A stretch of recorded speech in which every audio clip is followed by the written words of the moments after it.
Hello, welcome to Bitter Feminist Podcast, the podcast where we talk about feminist issues from the perspective of an African woman living in Africa. I am your resident Bitter Feminist host, Ijoma. I've always believed that our struggles and realities as feminists are not the same as those of women in other parts of the world. The realities of an African feminist are not the same as that of a feminist in, say, America or UK. So this is a podcast dedicated to examining what we face and educating the public, especially Black women and African women, as to what feminism is all about. The name Bitter Feminist Podcast is not supposed to be controversial. For a long time, people mocked African feminists and Nigerian feminists by calling them bitter. They tell us to go and learn feminism from the Western world, that they are the real feminists, the sweet feminists. What we practice here is witchcraft and bitterness. And for a long time, African feminists felt defensive. We tried to explain that we weren't bitter, we just had a different reality from the so-called sweet feminists. Till it got to a point where we stopped fighting. We stopped being defensive and we leaned into it. We no longer say, oh, you know what, I'm not bitter. We just go, yes, we are bitter. You know what, I am bitter. And a lot of African feminists address themselves as bitter feminists because when you give us a tag, we lean into it and we own it. And that is how the name Bitter Feminist was birthed. I decided to start this podcast because there's a growing number of men with microphones teaching their audience repugnant misogyny. There are a lot of men who have large platforms, who have a large following on social media where all they teach is toxic masculinity. They say they are teaching men how to be alpha males or being high value males. They tell men they are superior to women, but that is not where they stop. They are actively weaponizing young men into being militant misogynists. Not just the average type of misogyny we are used to, but the type of misogyny that is borderline fatal to women and very violent. When you have a platform like that, you know that you can't deplatform them. You know you can't beat them. So the best thing to do is to join them. The annoying part about this is that these men are mobilizing younger men to be active misogynists, and they are actually succeeding in making women feel that they are inferior to men. They are succeeding in making women believe that they are slaves. The brainwashing going on is mind-blowing because you see adult women, grown women, mothers, women who have respectable positions in the society believe that they are nothing, believe that they are inferior, believe that they are slaves, believe that they have to be controlled by men, that men have the authority to tell them what to do and what to wear and what to be. They surrender their agency totally to a man, not because he is better, but just because he owns a penis. And that is the saddest part. This miseducation is not met with a backlash from women. It is met with a bowing down, an agreement from the females. It's like somebody is telling you you're a goat and you actually believe that you're a goat. That is a part about this that makes it frustrating.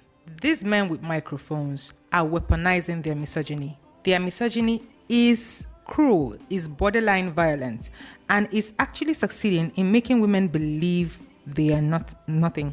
When you go through their comment sections on social media, you see women who tell them, yes, I believe you. Yes, I know women cause rape. Yes, I know women cause domestic violence by their words and their actions. You see women, real life women with jobs, with positions in the society who 100% believe this. And that is one of the reasons, the major reason actually, that I decided to start this podcast. If we can't deplatform these men, then the next best thing is to create a platform where women are uplifted, where they understand who they are, where we try to denounce all we've learned and all these men have made us believe. I remember telling somebody that you can find 500 men easily on several social media platforms projecting and teaching their audience misogyny and toxic masculinity. They make women believe in male supremacy and teach men how to be high-value men and how to be alpha males. But you cannot find up to 10 women doing the opposite. There are very few women trying to empower women with their microphones. And that is why we need something like this. We need a community. We need somewhere where women can come and understand and unlearn all they've learned from the society. We are going to be talking a lot about feminism, especially from the viewpoint of an African woman. It's going to be interesting because there are a lot of nuances when it comes to feminism that only African women living in Africa can appreciate, understand, and relate to.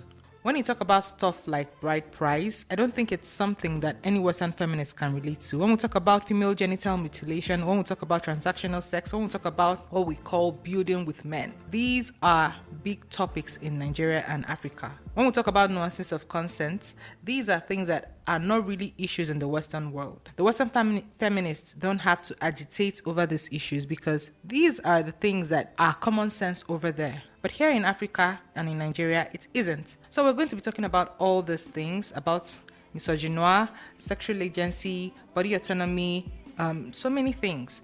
And we're going to be dismantling a lot of the things that we've learned from our parents, from our society, from our religious institutions, from our schools, and we're going to deconstruct them. Some of the things we thought were normal are going to be expunged. So that's what we're going to be handling on this podcast, and I hope you stay along for the ride.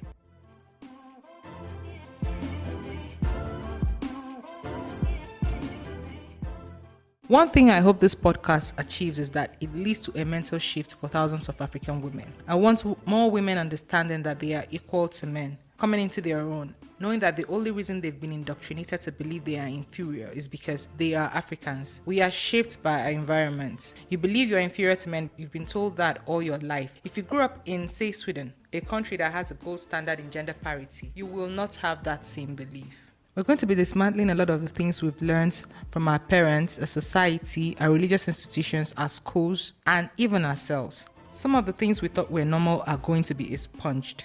You have to be open to learning, unlearning, and relearning. That's all for today. Thank you so much for listening to today's episode of Bitter Feminist Podcast. Follow us at Bitter Feminist Podcast on Twitter, Instagram, Facebook, YouTube, and TikTok. You can drop your contributions, questions, or even hot takes on any of our social media platforms. I'm still your host, Ijoma. See you on our next episode. Bye.